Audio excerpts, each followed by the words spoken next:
తెలంగాణలో క్యాబినెట్ విషయంలో భాగంగా కీలక పరిణామాలు చోటు చేసుకుంటున్నాయి. ఇప్పటికే ఉన్న మంత్రుల స్థానాలను రీప్లేస్ చేయడానికి హైకమాండ్ ఆలోచిస్తున్నట్టు కూడా కనబడతా ఉంది. కాంగ్రెస్ గవర్నమెంట్ ఏర్పడిన తర్వాత మంత్రి పదవుల్లో కొంత గందరగోళం ఉన్న విషయం వాస్తవంగా కనబడతా ఉంది. మంత్రి పదవి కోసము సీనియర్ నేతలు కూడా పోటీ పడతా ఉన్నారు.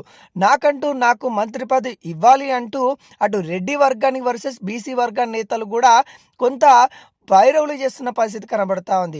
ఈ నేపథ్యంలో హైకమాండ్ ఆలోచించి కీలక నిర్ణయాలు తీసుకున్నట్టు కూడా కనబడతా ఉంది. కోమటిరెడ్డి రాజగోపాల్ రెడ్డికి మంత్రి పదవి ఇవ్వాలన్నట్టుగా హైకమాండ్ ఆలోచిస్తున్నట్టుగా తెలుస్తా ఉంది. ఇప్పటికే అనేక విధాలుగా రాజగోపాల్ రెడ్డి మంత్రి పదవి ఆశిస్తున్నట్టుగా మీడియా ముఖంగా చెప్పిన పరిస్థితులు మనమైతే చూస్తాము. అదేవిధంగా ఇటు కొండ సురేఖ పరిస్థితి కూడా కొంత వివాదాస్పదంగా వెళ్తా ఉన్న పరిస్థితి కనబడతా ఉంది. ఈ నేపథ్యంలో కొందరు మంత్రుల ప్లేస్లో మరికొంతమందిని రీప్లేస్ చేయాలన్నట్టుగా ఆలోచిస్తూ ఉంది హైకమాండ్. కొండా సురేఖ ప్లేస్లో విజయశాంతిని, అదేవిధంగా పొన్నం ప్రభాకర్ గౌడ్ ప్లేస్లో మహేష్ కుమార్ గౌడ్ని తీసుకురావాలన్నట్టు కూడా హైకమాండ్ ఆలోచిస్తూ ఉంది. అదేవిధంగా రాజగోపాల్ రెడ్డి కూడా క్యాబినెట్లో బర్త్ కన్ఫర్మ్ అయినట్టు కూడా తెలుస్తూ ఉంది. హైకమాండ్ కూడా ఆలోచిస్తూ ఉంది. సీనియర్ నేతలు, పార్టీకి కట్టుబడి ఉన్న నేతలకి ఖచ్చితంగా క్యాబినెట్లో చోటు దక్కే విధంగా ఖచ్చితంగా చూడాలన్నట్టు కూడా తెలుస్తూ ఉంది. ఇప్పటికే మీనాక్షి నటరాజన్ నుండి అనేక విధాలుగా మంత్రుల యొక్క విధి విధానాలని వాళ్ళ యొక్క హైకమాండ్ నివేదిక తీసుకున్నట్టు కూడా కనబడతా ఉంది. ఆ నివేదికలో భాగంగానే ఇటు మంత్రుల తీరు ఏ విధంగా ఉంది, ప్రజలు ఏమనుకుంటా ఉన్నారు, ప్రజల్లో ఏ మంత్రికి పెద్ద మెప్పు ఉంది అనే విధాలు అన్ని ఆలోచించేసి తర్వాత నేను కీలక నిర్ణయాలు తీసుకుంటున్నట్టు కూడా తెలుస్తూ ఉంది. క్యాబినెట్లో ఇప్పటికే చాలామందికి భర్తీ కోసం అయితే ప్రయత్నాలు అయితే చేస్తూ ఉన్నారు. దానిలో భాగంగానే సీనియర్ నేతలు కూడా అసంతృప్తితో ఉన్న పరిస్థితి కనబడతా ఉంది.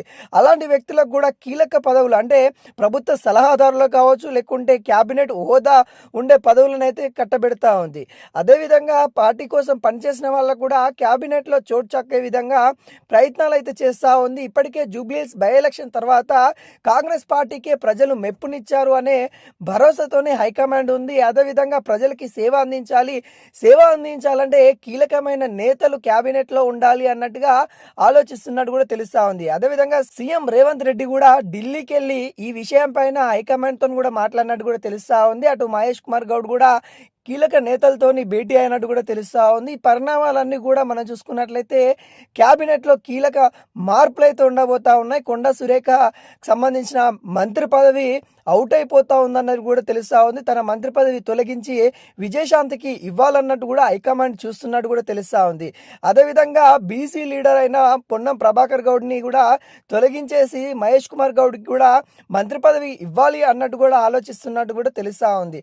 అదేవిధంగా క్యాబినెట్లో రాజగోపాల్ రెడ్డికి ఖచ్చితంగా మంత్రి పదవి ఇవ్వాలి అన్నట్టు కూడా వస్తున్నట్టు కూడా తెలుస్తా ఉంది. మరి చూడాలి, ఈ క్యాబినెట్ లో విసిరిన తర్వాత కొన్ని కీలక మార్పులు అయితే ఉండబోతా ఉన్నాయి. ఈ మార్పుల తర్వాత కూడా సీనియర్ నేతలు కూడా కొంత పార్టీ మారుతారనే గుసగుసలు అయితే వినబడతా ఉన్నాయి. అసంతృప్తితో ఉన్న నేతలు ఎవరైతే ఉన్నారో వాళ్ళకి మంత్రి పదవి దక్కలేదని కూడా కొంతమంది ఇప్పటికే మేము పార్టీ మారుతామన్నట్టు కూడా కాంగ్రెస్ పార్టీని అయితే బెదిరిస్తున్న పరిస్థితులు కనబడతా ఉన్నాయి. ఈ నేపథ్యంలో మరి కాంగ్రెస్ పార్టీ హైకమాండ్ ఎలా ఆలోచిస్తుందనేది కూడా ఇప్పుడు ప్రశ్నార్థకంగా మారిపోయింది. ఇప్పటికే ఉన్న మంత్రి పదవుల్లో మరికొంతమందికి రీప్లేస్ చేయాలన్నట్టు కూడా చూస్తున్నట్టు కూడా తెలుస్తా ఉంది. మరి చూడాలి ఎంతవరకు కాంగ్రెస్ పార్టీ హైకమాండ్ సక్సెస్ అవుతుంది ఈ విషయంలో అనేది కూడా వేచి చూడాల్సిన పరిస్థితి కనబడతా ఉంది.